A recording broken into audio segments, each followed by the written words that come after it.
Now, I want to tell you something also that is so surprising and just very thrilling for me personally, because as you know, my name is Pesach. No, you'll see in a second. You won't believe this.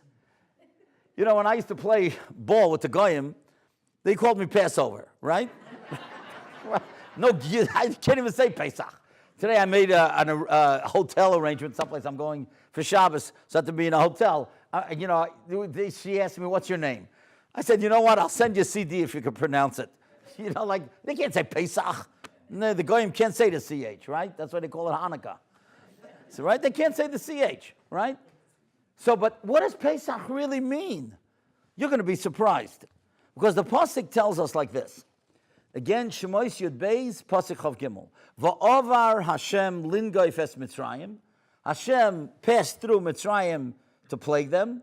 V'roas Adam al hamashkeif, and he saw the blood on the lintel. V'al shtei hamazuzos uposach Hashem. You know what Rashi says, uposach? You know what it means? V'chomal. Hashem had rachmanis. That's what Pesach means. Some say it means Passover. That's why, because Hashem passed over. No, it means Hashem had rachmanis. And take a look at the Targum. Targum says, v'yechos Hashem. Hashem had rachmanis. And then in a few psukim later, Shmois Yud Beis Chav Zayin, again it says, Zevach Pesach. What does the Targum say? Devach Chayos. Anytime there's a Zayin in the Chumash, you'll take a look at the Targum, it's a Daled. So instead of Zevach, it's Devach. But what's Pesach? Chayos, having rachmanis. Oh, that's a different type of what the Yontif is all about. The Yontif of Pesach is having compassion, having rachmanis on fellow Yidden. That's what it's all about. And that's why, in my humble opinion, when you open up the Shulchan Aruch, what is the first din that we learn in Hilchas Pesach? What is the Ramah? How does it begin? The Beis Yosef tells us, Shoylim b'Hilchas Pesach Chodim HaPesach Shloshim Yom. 30 days before Yontif, you got to start learning the halachas. That's in Siman Tov, Kof Tes, Sif Aleph. What does the Ramah say? Uminig liknois chitim l'chalkon laniyim l'tzerach Pesach. You got to have rachmanis on those poor people. There are many people here in West Hempstead that don't have the money you think that they have. And when Rabbi Kellerman and these other tzaddikim are collecting money for Pesach, that's a chiyuv that we have to give. That's the first din. And you know what the Mishnah Berurah writes? It's unbelievable. It's frightening. The Mishnah Berurah Sivkot and Vav. Ve'ela hamishtamtim, those who refrain, atzmo meliten kemach aniyim, those who don't give, mois chitim, or those who don't give for poor people, yesh oven biyodam. That's a big aveira. One of the first things that we must do this week, if we haven't done it already, is to make sure that the poor people have money for Yontif. Not only matzahs, but for meat and all the food. Pesach is an expensive Yontif. Everybody knows that. And you have Rabbonim that are collecting, and of course they're never going to tell you who they're collecting for, because we look around, we think that, everybody's prosperous in Long Island. It's not that way. There are many Tomchei Shabbos organizations. If you would come, Manny knows what Tomchei Shabbos in Kew Gardens is, how many times. If you would see storehouses of food that are being given out to people. And sometimes when I'm there, it's embarrassing to see who's getting packages. Just embarrassing. Because you thought you're davening with this guy, right? Like, what in the world is he doing taking these packages? Teretz is because he's been out of a job. You just don't know about it. He's able to camouflage it. That's the first thing of Rahman. The second thing that I think is that this is the week that we have to start inviting people. Not only to the Siddurim. Sometimes it's hard to invite the Seder, because after all, you want to spend very close time with the intimate family. But for the meals of Pesach, you can't do it next week. Next week, it's going to be late already. I want to tell you a story that happened with me. I'm so humiliated to tell you the story, but I'm going to tell it to you anyway because I think there's a great lesson. There was a fellow in my neighborhood in Kew Gardens who used to come all the time, used to come to my house for Shabbos. And then he stopped coming. Then came the holiday of Sukkot. I invited him, and he came the first night. And we're sitting in the sukkah. It's already after benching. Everybody left. And I said to him, I just want to ask you a question. I hope you don't mind. You used to come to my house so many times for Shabbos, and you stopped coming. Like, how come you stopped coming? He says, you really want to know? Oh, boy, if somebody tells you that, you're in for it, right? You really want to know? So I said, yeah, tell me. He says, okay, let's go out of the sukkah. So we're walking down the long driveway, and he says to me, What chutzpah do you have to call me on Thursday to invite me for Shabbos? You don't think I know Shabbos is coming? You don't think I bought cholent or made soup or bought challah? What do you think? I'm your esrig? I'm your chayfetz shel mitzvah? If you really cared about me, you'd invite me on Monday and Tuesday. Oh, well, you see me in shul Friday night, you're going to invite me. That doesn't show that. It just shows you want to do a mitzvah, but, I'm not your korban. I'm a human being. I have sensitivities. If you cared about me, you'd invite me early. And that's the truth. Nobody wants to be invited as a second thought, as a last minute. Now's the time.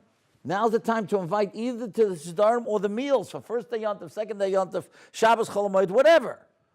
But you show people that you're thinking about them.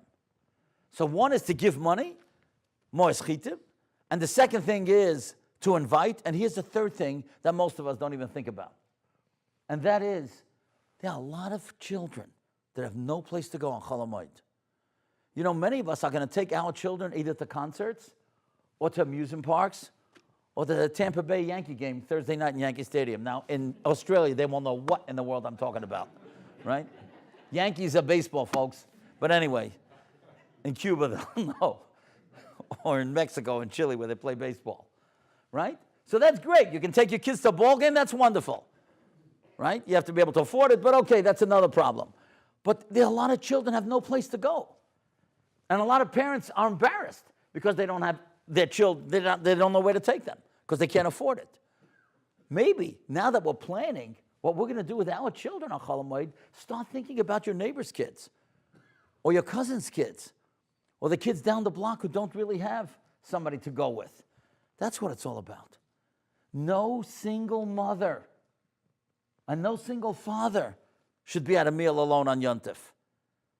I have a dear friend, Yaakov Solomon. He once told one of the saddest stories ever. He told a story about a single girl who was not invited any place, and it was the second night Yontif. And she had to make Kiddush. Now she's in her home alone, and she forgot. She didn't know the din. On the second night Yontif, this wasn't Pesach. It was like Shavuos. And she forgot, do you make a Shechiyonu on the second night of Yontif, or do you only make Shechiyonu by Kiddush the first night of Yontif? And then when she spoke to Yaakov Solomon, who's a therapist, she started crying and she said, then I was thinking, even if the din is that I'm supposed to make a Shechiyonu, do I really want to make a Shechiyonu? Is this what I was waiting for? Shechiyonu v'kiyonu v'giyonu lasman hazeh, a single girl to eat alone at a meal? We have to have in every shul somebody who has the responsibility to make sure that no single person, a person who's living alone, is going to eat one meal on Yontif alone. That would be a tragedy. All of us wouldn't want to do it. We would chalish. So let's think about it. Let's make a list. Let's make a committee and make sure that no single woman, no single man, no single child, no one that's looking for shidduchim and living alone is going to eat alone on Yontif. And again, especially with the children, that's all part, what I believe, is of that Rachmanis. I'll tell you a great story. Rav Shlomo Zalman Auerbach was such a beloved gadol in Eretz Yisrael. 500,000 people came to his levaya. And he had a nephew named Michal. He called his nephew and he said, I want you to come to my house after you burn the chametz in the morning. And Michal, his nephew, said, I don't know what he called him, uncle, or Rav Shlomo Zalman is the gadol ador. I don't know how he called him uncle, but whatever he called him, he said, it's such a busy day. Is there any way that I could come, a couple days before Yontif? He said, no, you got to come after you burn the chametz. Now, don't forget in Eretz Yisrael, they have only one Seder. We have Rachmanis. How could they manage only on one Seder, right? They have Rachmanis and us. Like, how could you go through two Sederim? We love it. I don't know how do they manage it, but whatever. So everybody gets used to what they're used to. But in Eretz Yisrael, where there's only one night, so it's very busy that day. But Rav Shlomo Zalman insisted. Fine, after Bria Chametz, he comes running to his uncle. And his uncle has 10 envelopes on the table. They're all sealed. They're all addressed. He says, deliver these 10 envelopes around Yerushalayim to where they belong. Now, this Michal was involved with many, many wonderful things. And he had given out tremendous amounts of money for Yontif to poor people. And he takes a look. He recognizes some of these addresses. He didn't know all of them, but some of the people he knew. And he said to his uncle, these people already got money for Yontif. There's no point in giving them money a couple hours before Yontif. Nobody's going out shopping every Yontif for matzahs and wine. Whatever they have already. He says, don't ask me any questions. Just take the envelopes and deliver them. Okay. He delivers. Now, the first 5 that he delivered, he was running from place to place because he didn't think that he would have time, for all of them. But by the 6th one, he tarried a little bit, and the guy was so excited to get an envelope from him. So he opened it up, and Michal couldn't believe what's in it. There was some money of cash, but then there were tickets to the Gan HaChayot, to the biblical zoo. Tickets to the biblical zoo. Who's going to the biblical zoo Erev Yontif? What in the world was the rush here? So now when he gave to the next one, he waited around to see what was in his envelope. Every envelope, the same thing. Maybe 100, 200 shekel of cash and tickets to the Gan HaChayot. Well, he could not believe it. Now, he had no time to go Erev Yontif to ask his uncle, but right after davening, Shachris, Cholamayit, he runs right to his uncle. He said, you got to explain this to me. What was the rush to give these people tickets to the Gan HaChayot? Listen to how an Adam Gadol thinks. He said, I know the kids in Yerushalayim. On Yontif, they were going to come to shul, and they would start talking, and they would start asking, where are you going for Yontif? Where are your parents taking you? And some kids, they would be so embarrassed, they have no place to go. They know their parents aren't taking anything. So not only are you ruining the Simchas Yontif of these children, but these children are going to go home and complain to their parents. How come you're not taking me someplace? And you're going to ruin the Simchas Yontif of the parents. So I wanted all these families to know they also have a place to go. That's godless. That's Pesach. That's Rachmanis. That's an Adam Gadol that's thinking. And we can do the same thing tonight. That's what we have to do. Think about those that have less than we have. And there's so many, unfortunately, out there. That's what the Yontif is all about. Now, I don't know what goes on in West Hempstead, but I'm sure that there's places, just like Tomchei Shabbos in different areas, where you can pack packages and deliver packages. And if there's any way you could do it together with your children, it's such a wonderful chinuch. It's such a wonderful way of showing children that we feel so grateful, so blessed by Hashem that we are able to be givers and not receivers. And so if they're packing the packages or helping deliver them, that's really incredible. I want to share with you now a great, great story that I heard from the person himself to whom this happened. When I spoke to him, he was already the Rebbe in Haifa, the Seret Vishnitzer Rebbe. He was a man probably 70 when I heard the story from him. But this story happened to him when he was 8 years old. See, in 1945, when the war was over, there were many Yidden who came back to Romania. And they were in the town of Chernovitz. Now, they did not want to go back there, but that was the only place that they could go until they could get visas and come to either Eretz Yisrael or America, Canada, England, or whatever. So the Skalena Rebbe, Rabbi Eliezer Zisha, Portugal, was just a wonderful, wonderful person. He helped so many people during the war. He had so many boys and girls living at his home to make sure that they didn't have to go into the army, that they would be protected. And now, after the war, he was able to get a fellow, and I just want to mention his name. It should be a schus for his neshama. His name was Fishel Kerpel, a fellow who was a chassidish, fellow, a chassid of the Rebbe. And he said to him, listen, I'm giving you money. I want you to go buy some wheat. I'm going to go make matzahs. And now the Rebbe had a number of matzahs, and he was going to give out to the chashiv rabbanim that had come back from the war and settled in Chernovitz just for a little while until they could go someplace else. So the Rebbe was giving out 3 matzahs to every other person, to every person that had come, especially if they were chashiv people and he knew they were there, he would send them 3 matzahs. And this Rebbe, who told me the story, told me he was 8 years old at the time. His father at that time was the Seret Vishnitzer Rebbe. And his father said to him, he said, Moshe, I want you to go to the Rebbe and get me matzahs. He comes to the Rebbe, and the Rebbe says, who are you? He says, I'm the son of the Seret Vishnitzer Rebbe. Oh, your father is such a tzaddik. Yeah, I want to give you the best matzahs. And he gives him 3 matzahs. And the little boy doesn't leave.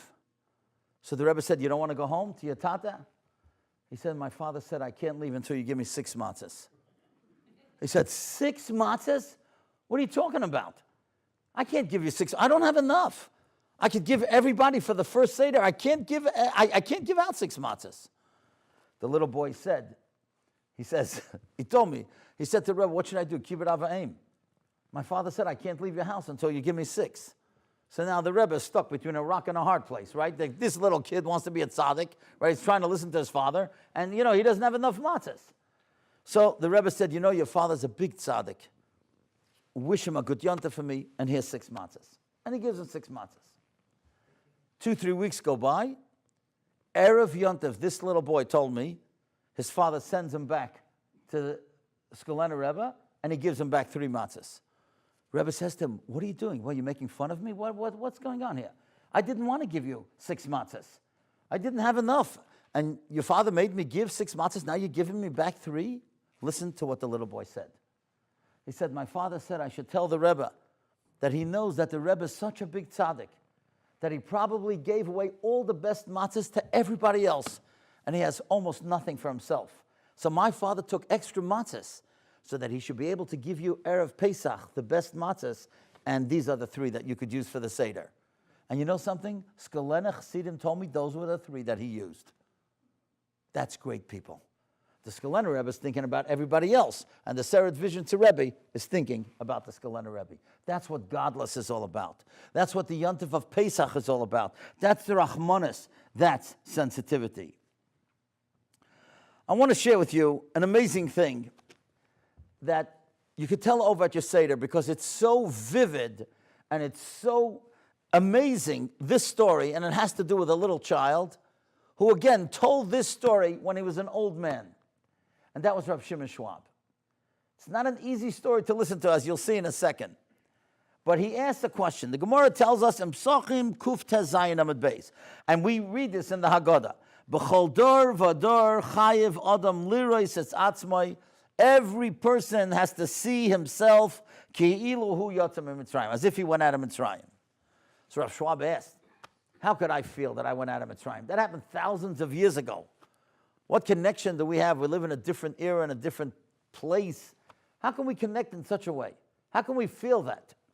So that's what I was telling you before about showing about the children with immigration. But Rav Schwab told a different story.